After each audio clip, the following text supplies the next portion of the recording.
নতুন কেস? আমার চাকরি গন? আইডি নাইটলারকে তুমি হোয়াটসঅ্যাপে চাকরি দিয়ে দিলে? এই বাজে কথা না বলে তৈরি হতো অজিত, আবার বেরিয়ে পড়ার সময় এসছে। তথাস্তু কমরেড। এই এসব বলো না, পুলিশে তুলে নিয়ে যাবে।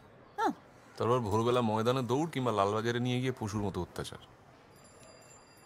তাই যদি বলো ব্যোমকেশ, আইন কানুন ভাঙলে, নির্দোষ মানুষকে মারলে পুলিশ তো তার কাজ করবেই।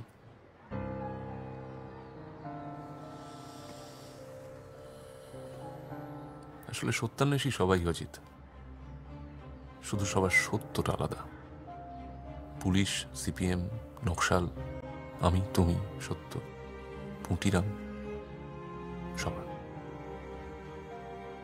এমনকি যাদের মাথার ঘাম মাটিতে পড়লে আমাদের থালায় গরম ভাত আসে, তাদেরও।